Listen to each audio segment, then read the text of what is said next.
They made some money. Yeah. Yeah.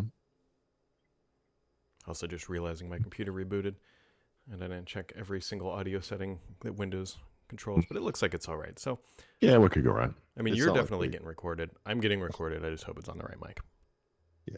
I guess I could. Yeah, I think it is. We're good. We're good. We're not restarting. Anyways, nearly $70 billion in revenue, Mm-hmm. net income of 24.1 billion. So Mm-hmm. I think they'll survive another quarter at least one. Yeah. It's going to take a while to run them into the ground. Although they're trying, Yeah. they I alluded to this earlier, but I'm writing up my kind of analysis of the quarter, and I obviously focus mostly on the client side stuff, but I do write about AI because it's such a big deal. Mm-hmm. And it occurred to me, the timing on this is interesting because DeepSeek just kind of came out this week. So their earnings were in the bag. They've known these numbers for a long time, but they still have to respond to this, right? And I have been wondering for, well, 2 years, right? When will Microsoft justify all the money they're spending on AI? There's always been this, oh yeah, it's going to pay off, it's going to pay off, it's going to pay off. I think one could make, in fact, I believe now, making the case that DeepSeek is to Microsoft AI/OpenAI what Linux was to, say, Windows or Windows Server um, back in the day. When Linux happened, Linux is over 30 years old, by the way. Mm-hmm. People kind of forget this or don't even know this. It was created by a single person originally in the early 1990s, 1991-ish, somewhere around then. And it didn't become a thing until, several years later. And of course, the primary concern was Windows on the client at the beginning, but actually where it overtook Windows, so to speak, was in the server space. And today, Linux workloads in Azure, which was controversial when they implemented this, outweigh or outnumber Windows workloads in Azure, right? This is kind of well known, but I mean, it's the parallels are kind of there, right? And AI happens on such an accelerated time scale that, yeah, I mean, Linux wasn't 30 years, but we'll call it, I don't know, 15, 20 years, not even, Mm-hmm. for what I described to happen. But this could happen very quickly. I mean, everything else does. This might upset the whole apple cart, so to speak. So it's an interesting thing to ponder. Um, I have a very clear memory of sitting in a computer lab at Scottsdale Community College, copying by floppy the Slackware installation disks at the time. It was a giant stack of floppy disks, and wondering to myself, with both Windows and Office, how these things would withstand an attack from a thing that was good enough but also free, Mm-hmm. right? Now, for all kinds of reasons, that never happened on the client, but it's fascinating how it very much did happen on the server end. So, So I'll give you that analogy mm-hmm. with the one assumption that we don't holistically know if it's true yet. We don't know if it's true yet. How much did it actually cost them to train that model?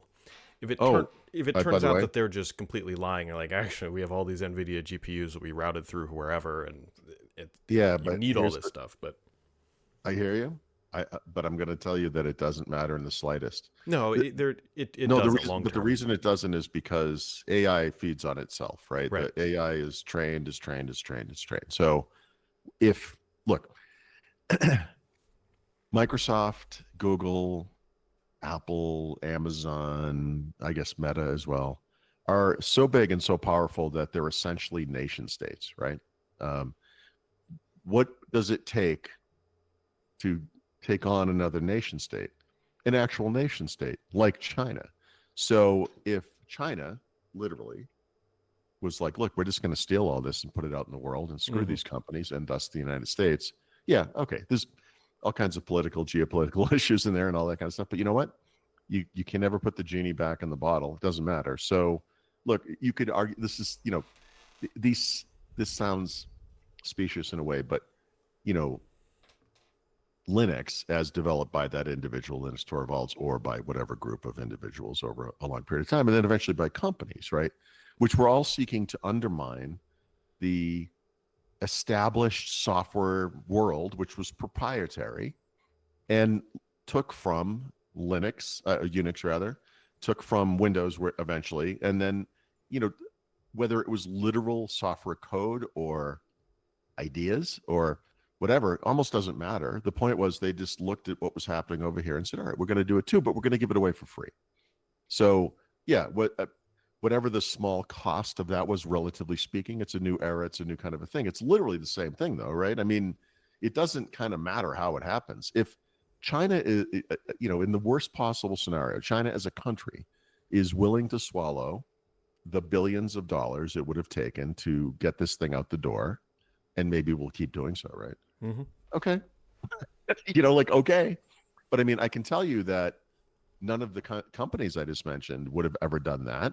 I know some people are pointing at Meta and their kind of open LLMs and all that kind of stuff, but to the degree that like DeepSeek is or isn't, we don't actually know for sure, but some sort of political play. I don't think it matters. The point is, it's happened, and it will keep happening, and we're never going back. That once it's out there, it's out there, and right now the battle are closed source modeling, which is effectively OpenAI, and Microsoft. You can't ignore how much Microsoft has dumped into OpenAI being the frontier model of everything. Yeah. Versus open source modeling, and every company wants to be the company that owns the model, either closed or open source. And DeepSeek really shattered the ground a little bit in who can be the owner of it.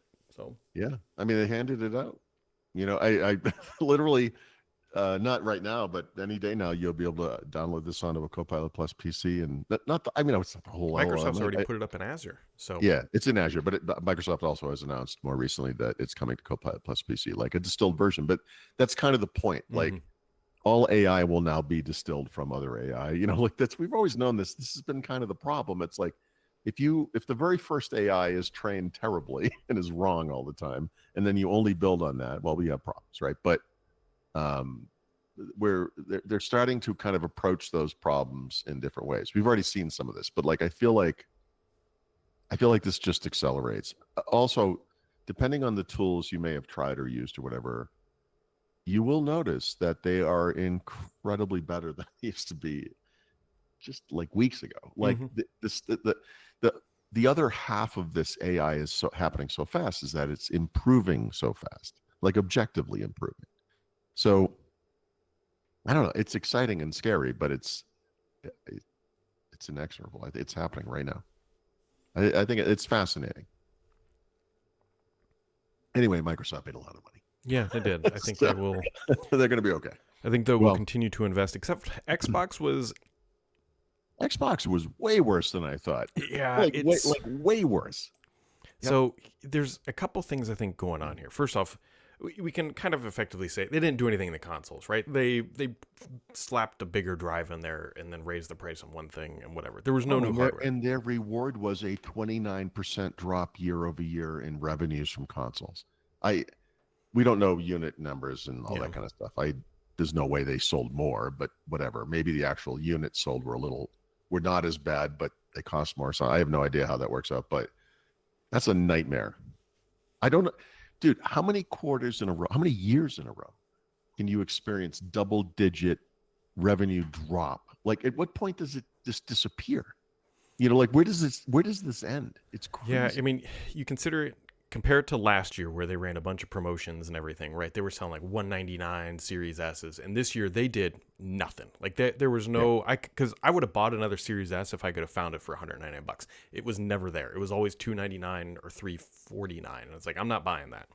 So they didn't even try on hardware. Mm-hmm. And so what I think happens here, right? That hardware drop, right, at minimum was $200. How many Game Pass subscribers do you have to sign up or sell a game to overcome that hardware revenue drop? So in theory, the biggest thing that I actually think is actually the content and services revenue only increased 2%, not the overall revenue. Because my argument there that, hey, hardware revenue is dropping, but Game Pass revenue is increasing, would have shown up in that line item, and it was only up Yeah, 2% when they included Call of that's Duty right. for the first time. This is when you, well, was it the first time? Because I On day think, one, I don't think Black Ops Modern well, Warfare last year did not ship in Game Pass on day one. Pretty sure it did not. It wasn't this. It was a big deal that this was the first year that Call of Duty was in Game Pass. okay, yep, okay. So that So really hurt them too on the revenue side as well. yeah, what you want to see it with, look, their business model is justifiable in the sense that hardware is a tough business. Period. They've historically done poorly. This generation historically the poorest. But yeah, you want to see that bump on the other side, right? And then they can say, see, it's working, that kind of thing.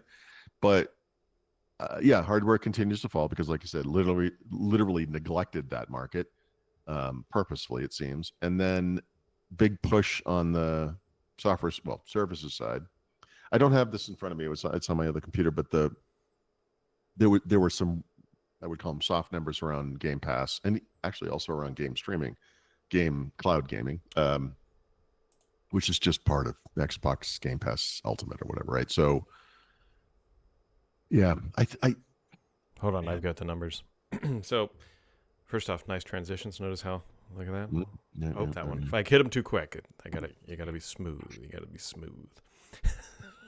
Anyway, Satya Nadella said there was a record 140 million hours streamed from xCloud. He said PC subscriber base grew by over 30%. Okay. Well, PC subscriber base was probably pretty damn small, and I bet you That's could the thing, attribute is like 100% of that to Call of Duty. 30% of like 10 people is not a lot of people. Yeah. So, but that's Call of Duty. So, there were not that many people doing. Although, by the way, PC Game Pass honestly is a pretty good offering. I I'm like not it. saying it's a bad offering, but Yeah. we No, but firmly 100%. believe it's No, minority. I'm with you. But that 30% growth absolutely is almost 100% Call of Duty asterisk.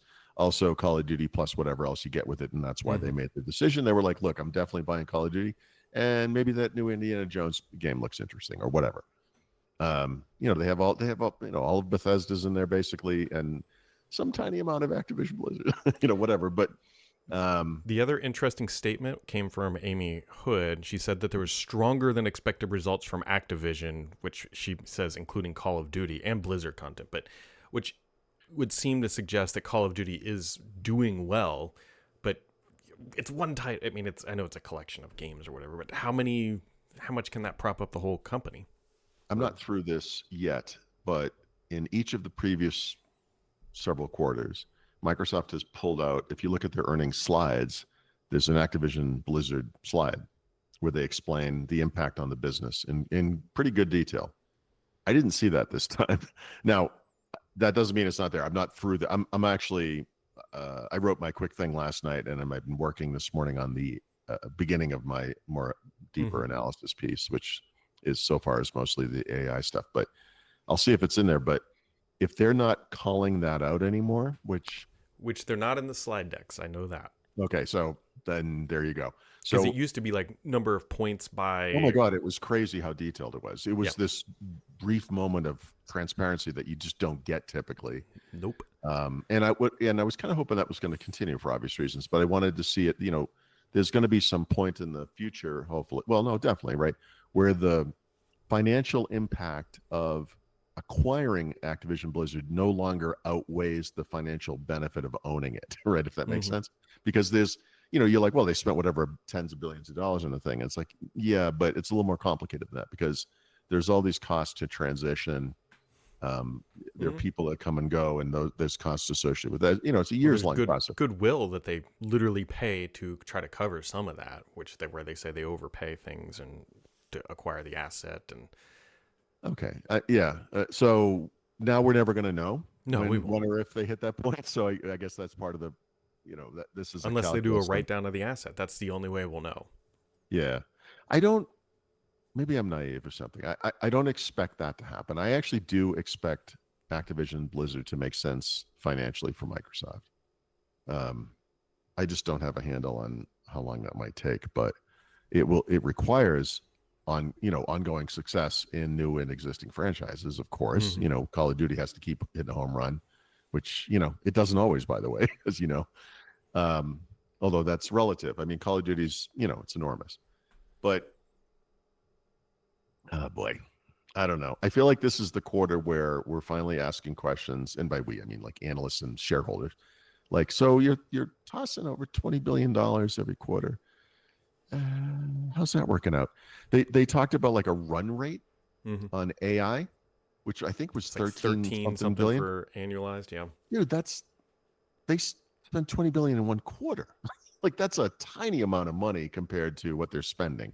Like that's you're like, oh, 13 billion, that sounds great. No, they that is not great. They threw away more than that in 2 months this year. So it doesn't mean it's not going to be great. If it's, you know, we're describing this now as an investment, but they've been doing this for 3 years. Like I don't at some point, not 20 billion. I mean, it's gone up, but that's part of the point. It has literally gone up every quarter. It went up this quarter over last quarter went up over the previous quarter.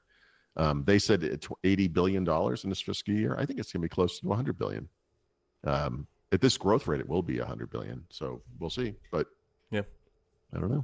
Anyways, they're fine as a company. I mean, not that Paul and I are dogging them. I mean, they made $24.1 billion in net income. They're going to be all right. It's interesting to kind of pick this all apart. The Xbox side, not to go back to that, but we will for a second.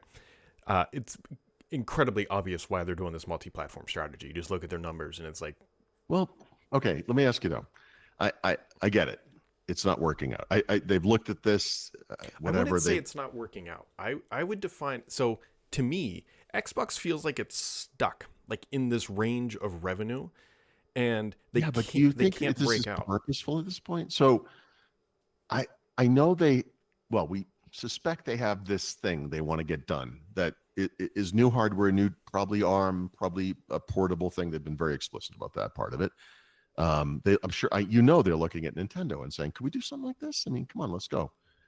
We have this giant asset between PC and Xbox where it's the same shared platform essentially. Is there something we can do here? Yes. So they're in a holding pattern, right? But I feel like we might have crossed. In fact, this might have happened a year ago or more, where they're just not trying anymore, literally because they're waiting for the pieces to fall into place so they can move forward with this other thing. But this is a risky bet because they're alienating so many people that have been loyal Xbox fans, right, for so long. I mean, look, I'm 100% behind the strategy. I think what they're doing makes sense as far just overall. I mean, but if they're literally ignoring, for lack of a better term, the hardware side, it's like, guys, you gotta do something.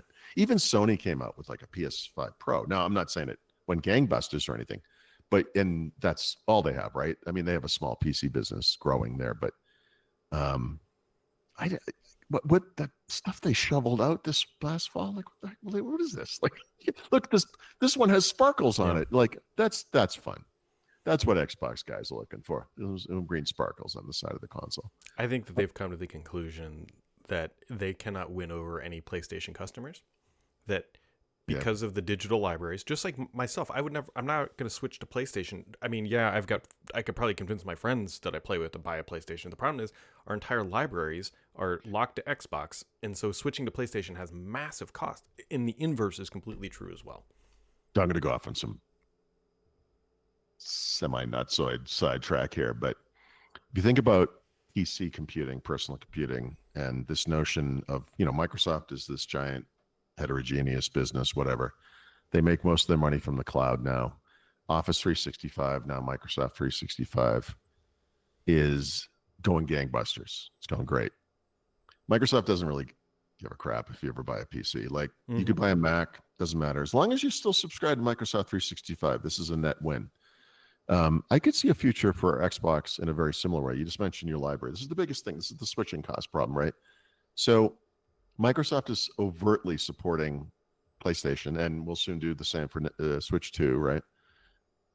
More and more games will come over there natively. At some point, the animosity between these companies kind of goes away because Microsoft's a bigger partner than they are a threat in the console space. In fact, they are no threat. That's the point, right? So if you could run your Xbox library, even if it was just streamed through a PlayStation, through Xbox Game Pass, whatever you want to call it, That might ease those switching costs. And then the burden of having the low margin, zero margin hardware line falls to Sony, not to Microsoft, and they can get rid of that, right? Which we talked about this, like they kind of want to get rid of it, but this stuff has to work. One of the primary benefits of Xbox is this backward compatibility bit, right? They have to have a story there. It's never going to be perfect on another platform, I guess. Although, over time, I mean, hardware becomes so powerful. I mean, anything is possible. So, I don't know. I mean, Microsoft still has a Windows business. By the way, flatter than flat can be. Yeah. Going nowhere. I have to go back and look at this, but one of the things I sort of saw in the earnings this time was I think this might have happened a quarter ago, but Surface earnings are now part of Windows OEM earnings, which is PC Maker earnings, which means they can hide those losses inside of what is still a very profitable business. Yikes, right?